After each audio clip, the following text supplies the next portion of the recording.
Bismillahirrahmanirrahim. Assalamualaikum warahmatullahi wabarakatuh. Alhamdulillahirrahmanirrahim. Terima kasih bagi para pemirsa yang kembali menyaksikan program Majelis Sore, Majelis Kita Semua. Masya Allah, pada kesempatan kali ini seperti biasa saya Gusti Muhammad Hermawan sebagai host tentunya senang sekali dapat menjumpai para pemirsa yang ada di rumah. Dan insya Allah dalam keadaan sehat walafiat. Amin ya rabbal alamin.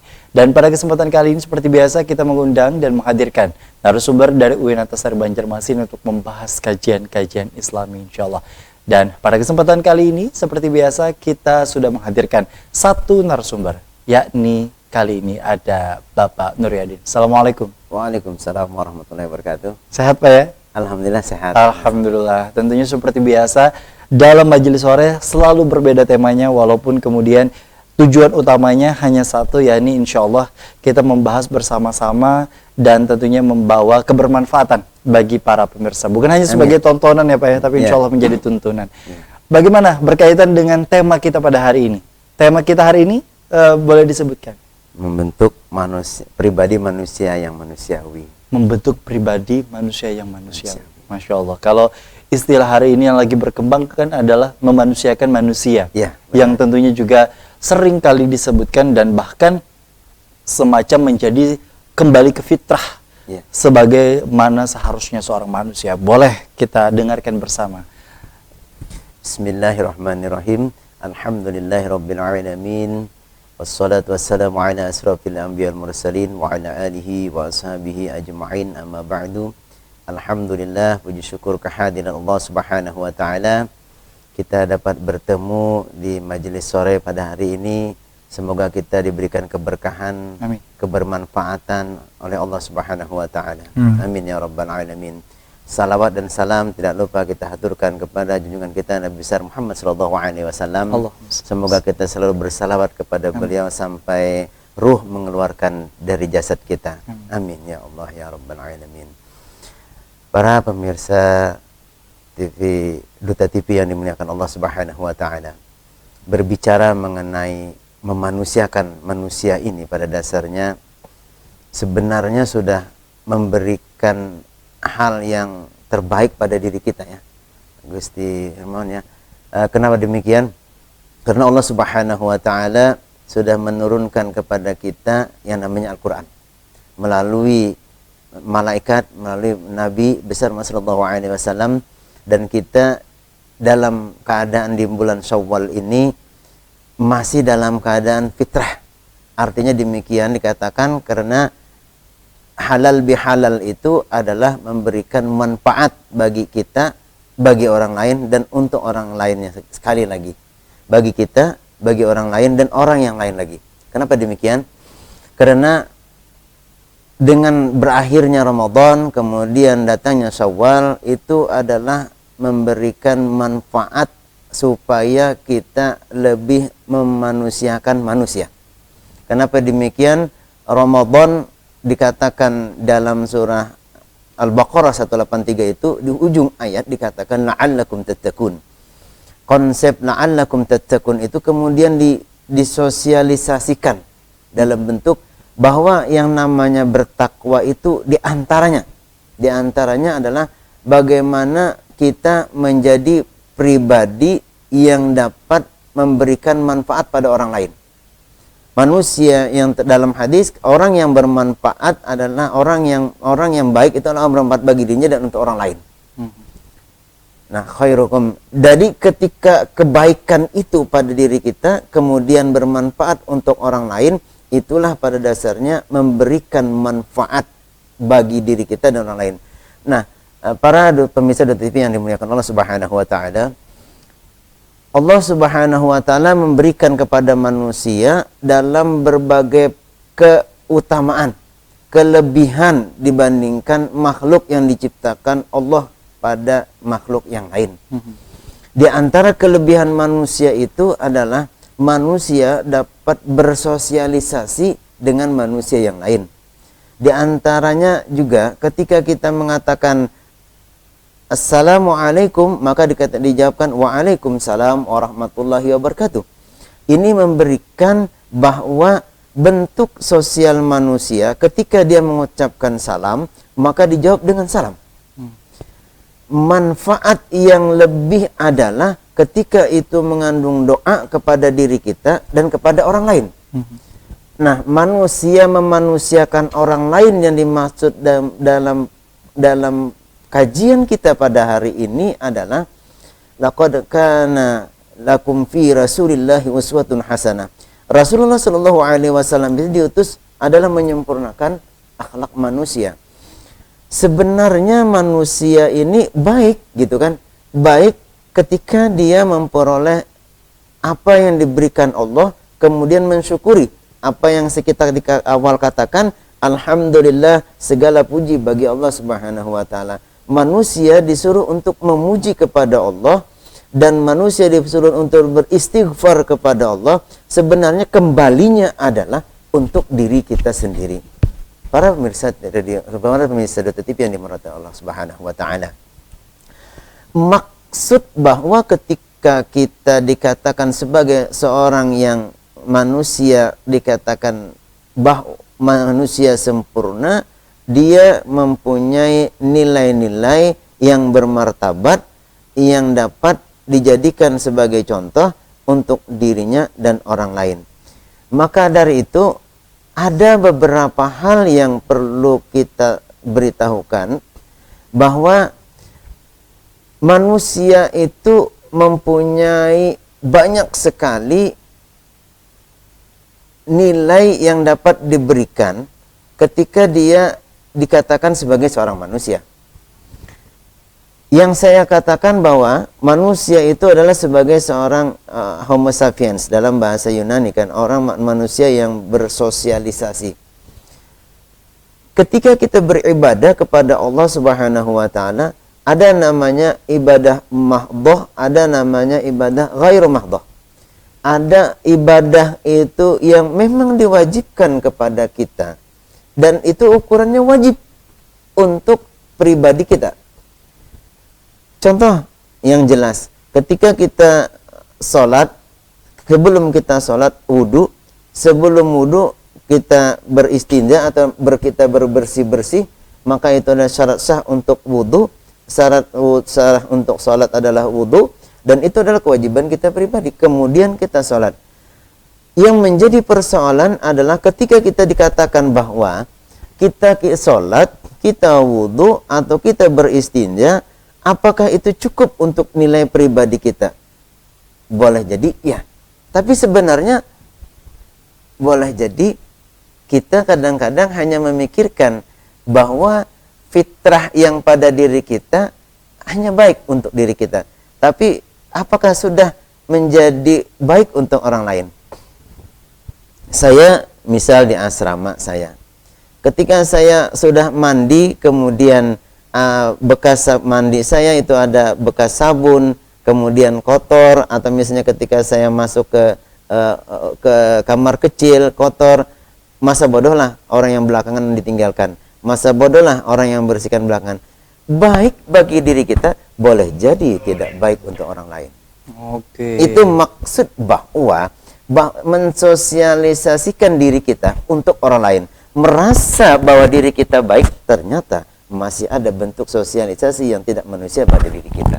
Dan terkadang memang itu yang kemudian juga ada di dalam diri kita, merasa kita sudah benar, namun kemudian juga ini yang tentunya juga menjadi bagian yang seringkali salah ya Pak ya, bahwa apa yang kemudian kita lakukan, lalu kemudian juga kita dapatkan dan kita katakan kita rasa itu benar, padahal tidak tentu melalui perspektif orang lain.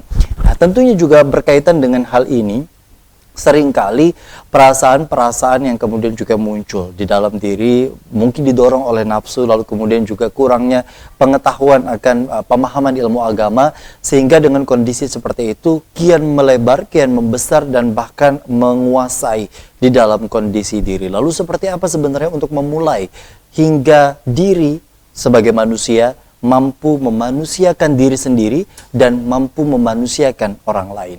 Kita nanti akan kembali. Usai jeda, tetaplah bersama kami dalam program Majelis Sore, Majelis Kita Semua.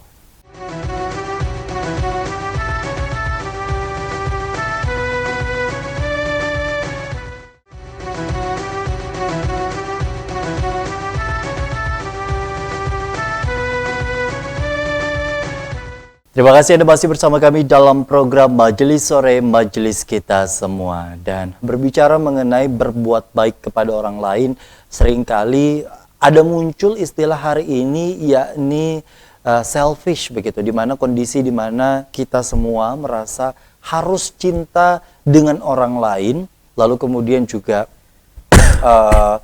tapi tidak lebih besar dengan rasa cinta yang kita miliki untuk diri kita sendiri, sehingga lebih banyak prioritas dan dominan yang kemudian kita lakukan adalah untuk diri sendiri terlebih dahulu baru orang lain. Apakah konsep itu yang kemudian juga diajarkan sebenarnya oleh Islam, Pak, berkaitan dengan mendahulukan dan memprioritaskan diri dalam hal apapun sebelum membahagiakan atau berbagi kepada orang lain? Islam kan dalam surah At-Taubah ayat 71, wal mu'minuna wal mu'minatu ba'dhum awliya'u ba'd ya'muruna bil ma'ruf wa yanhauna 'anil munkar wa yuqimuna as-salata wa yutuna az-zakata wa yuti'unallaha wa rasulahu ulaika sayarhamuhumullah innallaha 'azizun hakim. Sangat jelas pada surah At-Taubah ini pada dasarnya bagi orang yang beriman, pria atau wanita, artinya laki-laki atau perempuan, mereka adalah pendorong kita menjadi penolong bagi penolong sebagian yang lain.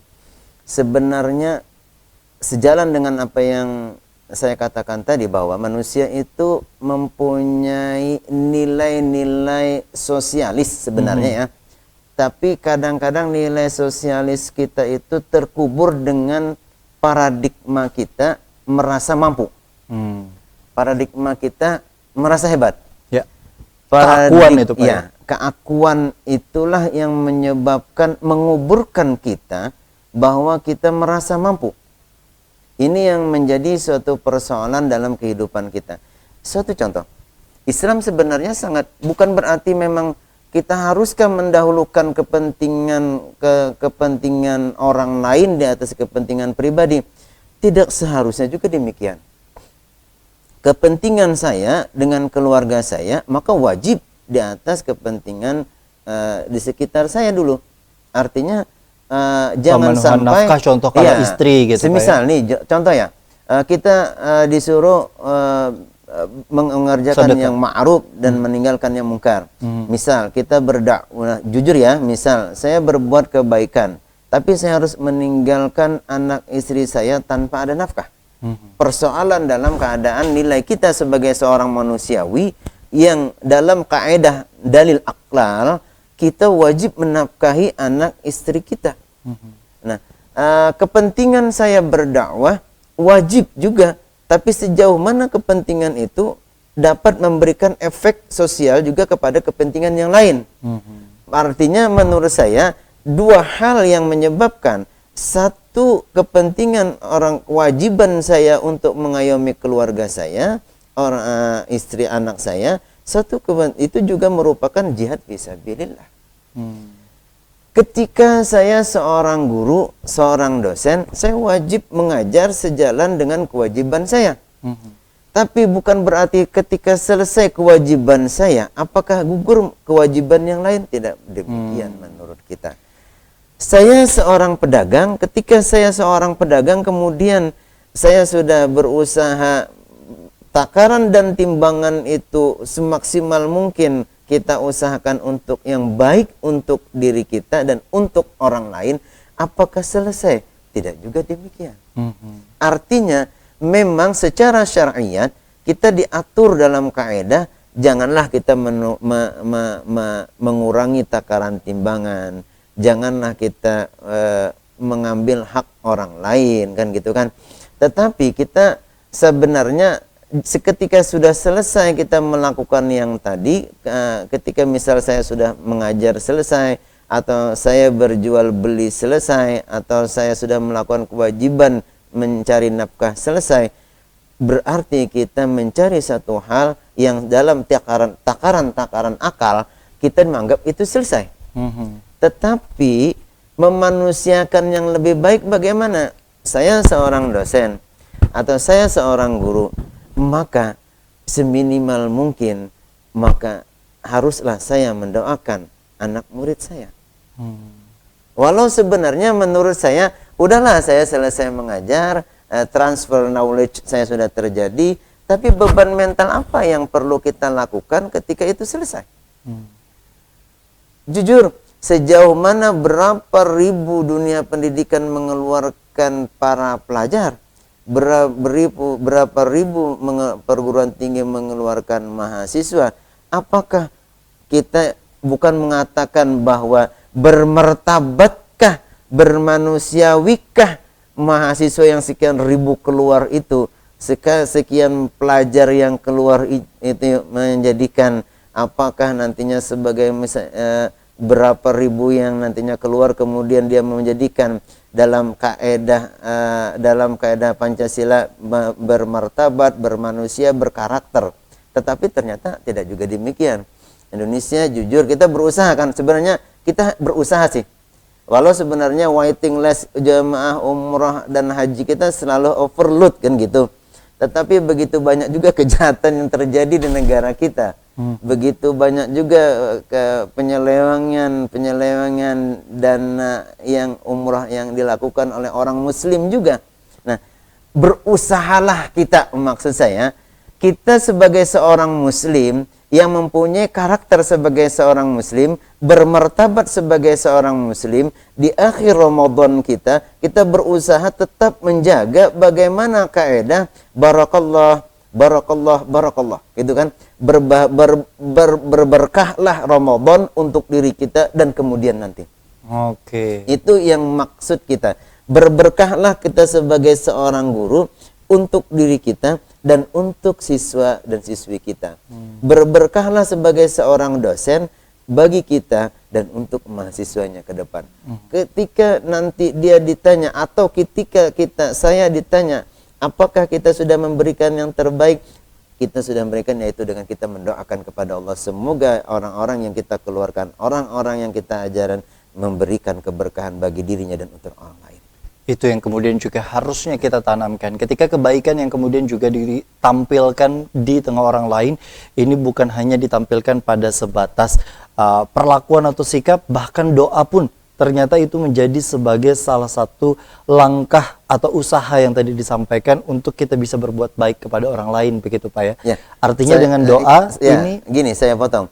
Secara akal, secara dalil akal, namanya pendidikan normatif ada melalui pendidikan secara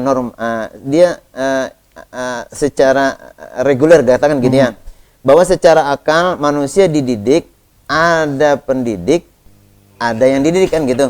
Nah, normalnya seperti itu. Tetapi apakah itu menjadikan sesuatu yang normal juga? Belum tentu.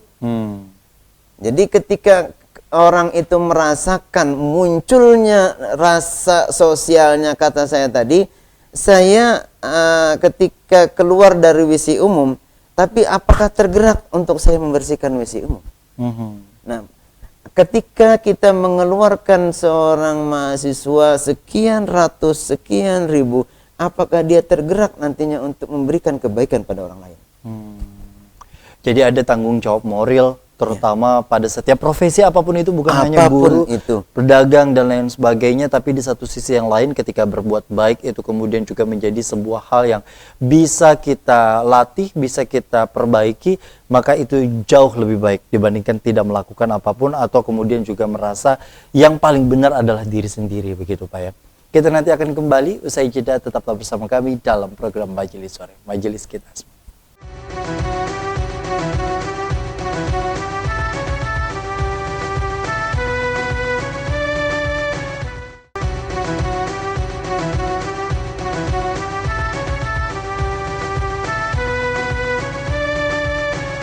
Terima kasih Anda masih bersama kami dalam program Majelis Sore, Majelis Kita Semua. Pada kesempatan kali ini, memanusiakan manusia menjadi tema yang seringkali menjadi sesuatu hal yang cukup penting untuk kita kembali gemakan, karena mengingat kalau para pemirsa di rumah menyaksikan tayangan-tayangan berita kami atau berita-berita nasional yang kemudian hari ini kian berkembang, begitu banyak kejahatan kriminal ataupun juga tindakan-tindakan yang di luar dari perannya yang kemudian juga dan seharusnya. Kalau kita bicara mengenai norma-norma yang hari ini berlaku di Indonesia, bahkan apalagi di dunia barat, begitu Pak ya, hal-hal yang kemudian juga hari ini sebenarnya sudah kita tahu Dan bahkan ketika para nabi, rasul kemudian sudah mengajarkan akan hal-hal yang baik, yang putih diabu-abukan, yang hitam pun juga sekarang begitu disamar-samarkan, hingga yang wajib, yang sunnah, yang haram dan lain sebagainya hari ini semakin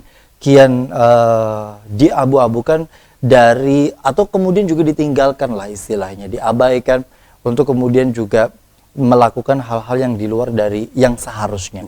Tapi melihat dari kondisi dan fenomena perkembangan modernisasi, Pak, perkembangan zaman, perkembangan modernisasi, perubahan sikap perilaku generasi-generasi baru, generasi-generasi hari ini yang kemudian juga sifatnya dan sikapnya memang terjadi pergeseran begitu, entah itu arah yang kemudian juga baik atau kemudian juga ke arah yang lebih cenderung ke negatif begitu dengan kondisi seperti itu. Apa yang kemudian pada saat menjadi peran orang tua pada saat menjadi peran orang tua untuk kemudian memanusiakan manusia dan mendidik anak untuk kemudian juga menjadi anak yang memanusiakan manusia.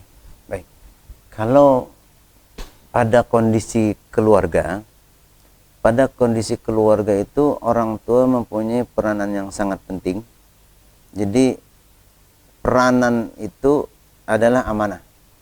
Amanah yang melekat pada diri orang tua, dan orang tua bukan hanya dia memelihara dengan cara mendidiknya, juga dia menjaganya.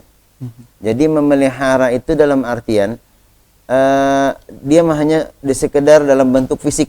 Orang ketika dia lahir, dibesarkan, bla bla bla, bukan seperti itu. Tetapi yang lebih susah adalah bagaimana dia mendidik jasmaninya menjadi jasmaninya baik sejalan dengan rohani yang membaik. Kalau hanya mendidik jasmaninya ketika dia secara bentuk fisik, orang mampu mendewasakan orang lain dengan sejalan dengan bertumbuhnya hormon pada manusia. Tetapi pada dasarnya yang lebih susah itu adalah mendidik dalam bentuk mentalitas jasmaninya, mentalitas rohaninya. Manusia ketika dia mampu menjadi seorang yang dikatakan dewasa menurut penglihatan akal manusia, tapi belum tentu dewasa menurut penglihatan kita. Contoh, saya tidak jauh-jauh mengatakan perbandingan. Sekarang umur 9 tahun pada perempuan dulu itu pubertasnya atau dia menstruasinya bisa di atas 9 tahun atau di bawah 9 tahun. Sekarang jangan dikira ketika umur kelas 3 SD perempuan itu dia bisa sudah puber. Artinya dia sudah menstruasi. Begitu pula anak laki-laki. Yang menjadi persoalan, apakah sebanding dengan ketika dia dibebani yang namanya mukallaf dia, pembebanan suatu hukum, ketika dia merasa, apakah dia sudah merasa berdosa ketika meninggalkan sholat, benar tidak istinjanya, benar tidak wudhunya, padahal dia sudah dibebani suatu kaidah hukum. Nah, begitu juga pada laki-laki. Apakah ketika dia bermimpi basah itu dia sudah benar dalam kaidah mandinya? Apakah dia sudah merasa bahwa ketika dia sudah sholat, ketika tidak sholat dia dibebani dosa? Jangankan seperti itu. Kita orang tua aja merasa, nantilah sholat. Nah ini persoalannya ketika dalam rumah tangga, kita menyuruh anak, tapi tidak melakukan. Din, wudu, din, sholat. Abahnya Udin aja kada sembahyang. Din, mengaji. Abahnya Udin aja kada mengaji. Ini persoalan kan? Nah berarti ketika orang tua menjadi pioner, cermin dari anak-anaknya, orang tua harus melakukan lebih dulu. Ketika dia melakukan, sambillah dia mendidik. Din, wudu seperti ini. Din, istinja seperti ini. Walau dia juga diajarkan di sekolah dalam bentuk formil. Di sekolah dia dengan orang gurunya. Tapi seberapa banyak siswa itu mengerti kalau seorang guru menjelaskan di depan? Betul. Apalagi kata saya tadi, heterogen. Ketika seorang guru mengatakan, yang membatalkan sholat adalah dia bermimpi basah. Ternyata di dalam kelas itu tidak ada yang bermimpi basah. Persoalan, Anda akan ketawa. Jadi heterogen dalam lingkungan yang dalam kelas juga akan mempengaruhi pemahaman dia tentang keagamaan. Pemahaman keagamaan dia akan memberikan pengaruh pada perilaku keagamaan dia, dan akan memberikan tolak ukur ketika dia dikatakan memanusiakan manusia. Jadi ketika dia dikatakan din sholat, yang penting saya sholat, bacaan saya ru'us atau tidak itu belakangan. Nah itu kan tapi ketika dia mengatakan ternyata si abahnya Udin mampu memberikan pemahaman yang terbaik tentang bacaan, ini ruku yang baik nak, ini sujud yang benar nak, ini i'tidal yang baik nak, yang sesuai dengan kaidah hukum fikih, ternyata benar dia lakukan dan selalu diberikan. Karena trial and error, mencoba dan terus mencoba dalam lingkungan keluarga, itu tidak boleh kita merasa tuntas, merasa selesai. Maka kalau Imam Asy-Syafi'i, selama orang itu menjadi beban untuk disuruh, maka dia pasti terus dikatakan punya tanggung jawab. Jangan merasa ketika dia misal, orang ini sudah dinikahkan, tapi ternyata dia sholatnya bolong-bolong, maka ketika orang tuanya satu rumah, masih bisa memberikan peringatan kepada si anaknya. Jadi tidak hanya kemudian juga lepas begitu saja, sekali lagi begitu Pak ya. Karena dengan kondisi seperti itu, mungkin yang namanya memanusiakan manusia bukan hanya terikat antara hubungan darah baik orang tua kepada anak, tapi juga kepada sesama muslim begitu Pak ya. Sesama warga negara Indonesia istilahnya, warga negara yang kemudian juga patut kita jalin hubungannya sebaik mungkin. Mengingat apalagi secara khusus tadi contoh yang kemudian dianalogikan adalah orang tua dengan anak yang kemudian juga kedekatannya itu memang saling memiliki hak dan kewajiban, tapi di satu sisi peran dari orang tua itu sendiri yang kemudian juga harus ditinjau dan ditekankan kembali begitu. Sejauh mana hal yang kemudian dicontohkan, lalu kemudian juga untuk kemudian bisa bersama-sama menjalankan kewajiban-kewajiban yang lebih baik itu tadi begitu Pak ya. Nah, di segmen berikutnya kita nanti akan kembali lagi dengan closing statement atau kesimpulan berkaitan dengan memanusiakan manusia, yang hari ini kita tahu bahwa peran dari orang tua, peran dari guru saja itu bahkan tidak cukup untuk seseorang bisa berubah dari wataknya, dari perilakunya, dari bahkan pengaruh lingkungan teman-temannya. Sehingga begitu banyak aspek yang kemudian juga harus diubah dari diri kita sendiri. Seperti apa? Usaha atau kemudian hal yang kemudian harus kita tanamkan di dalam diri. Tetaplah bersama kami dalam program Majelis Sore, Majelis Kita Semua.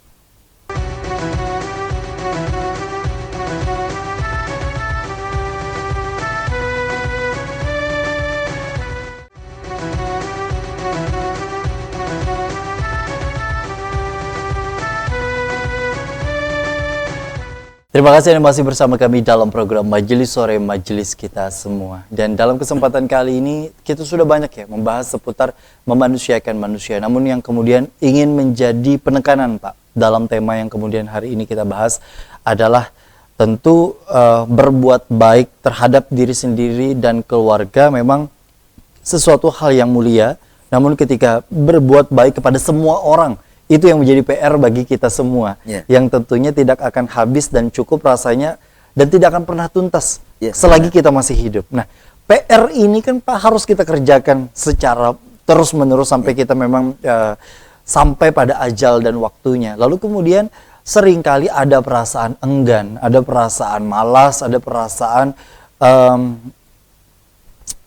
perasaan nafsu yang kemudian mendominasi di dalam diri. Seperti apa untuk kita bisa tetap terjaga dan terpelihara agar kita tetap memanusiakan manusia? Rasulullah SAW memberikan bentuk bagaimana kita bisa memberikan kaidah membentuk manusia yang manusiawi. Walau sebenarnya kata saya tadi jenjang pendidikan, jenjang dari anggap aja misal dari PAUD, TK, SD, SMA, sampai tingkat perguruan tinggi, itu adalah jenjang secara akliyah untuk memanusiakan manusia dalam kaedah Pancasila, dalam kaedah konstitusional kita bangsa Indonesia, dalam membentuk berbudi pekerti yang baik, berkarakter yang mulia, manusia yang bermartabat. Jelas sudah disebutkan dalam Pancasila, landasan undang-undang konstitusional kita. Bahkan dalam Undang-Undang Sistem Pendidikan Nasional nomor 20 tahun 2003, itu pun digejawantahkan melalui sampai membentuk pribadi yang beriman, bertakwa kepada Tuhan yang Maha Esa. Irhamu man fil ardi yarhamkum man fis sama. Jadi kasihilah apa yang ada di bumi, nanti akan mengasihi kamu apa yang ada di langit. Nah, ini warning bahwa kita itu selalu berbuat baik dalam setiap profesi yang kita dapatkan pada pribadi kita. Apakah dia sebagai seorang ibu rumah tangga, apakah dia sebagai seorang pedagang, sebagai dokter, sebagai apapun kata saya tadi, ketika kita merasa dan mencintai apa yang kita lakukan, maka semoga kita juga memberikan yang terbaik apa yang kita lakukan pada orang lain. Bukan berarti ketika saya pedagang kemudian saya untung, selesai. Bukan berarti ketika saya sebagai seorang dosen kemudian mengajar, selesai.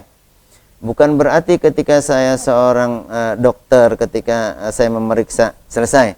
Tapi apakah bentuk kaedah kasih sayang yang kita berikan itu memberikan kaedah pada berikutnya?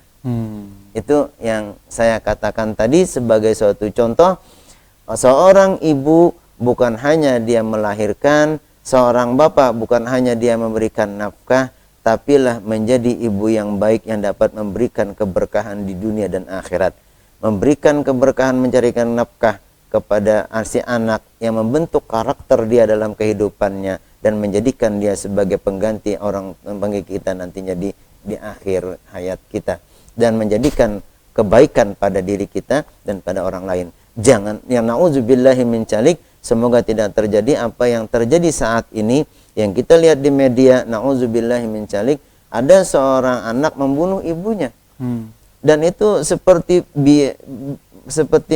berita yang dikonsumtif oleh semua orang, tapi sebenarnya kaedah yang memberikan pelajaran terburuk pada diri kita dan pada orang lain pada dasarnya. Kalau kita tidak bisa melihat bahwa itu adalah perbuatan yang sangat dimurkai oleh Allah Subhanahu wa taala. Na'udzubillah, summa na'udzubillah. Na'udzubillah. Tentu bicara mengenai hal itu yang kemudian seringkali dikhawatirkan, namun juga itu menjadi harapan bagi kita selagi kita masih bisa hidup ya Pak ya. Itu yang kemudian juga menjadi harapan bagi kita semua untuk insya Allah PR ini betul-betul kita jalankan semaksimal mungkin sesuai dengan kadar usaha yang kemudian kita bisa, secara bertahap, secara berproses, karena tentu tidak ada manusia yang kemudian juga diciptakan secara sia-sia. Namun tentu dengan kondisi seperti itulah yang bisa kita pelajari atas iman dan Islamnya. Itu yang kemudian juga bisa menjadi hikmah dalam tema kita pada kesempatan kali ini. Semoga insya Allah bisa bermanfaat bagi para pemirsa yang di rumah. Insya Allah tentunya juga atas tayangan ini bisa sekali lagi menjadi pengingat atau terkadang bisa menjadi tuntunan bagi kita semua, bukan hanya sebatas tontonan. Terima kasih Pak Nur Yadin, sehat selalu bersama dengan keluarga, Masya Allah. Terima kasih juga bagi para pemirsa di rumah yang sudah menyaksikan program Majelis Sore edisi hari ini. Saatnya saya Gusti Muhammad Hermawan bersama dengan Pak Nur Yadin mengucapkan terima kasih atas perhatian dan kebersamaannya. Wassalamualaikum warahmatullahi wabarakatuh. Waalaikumsalam warahmatullahi wabarakatuh.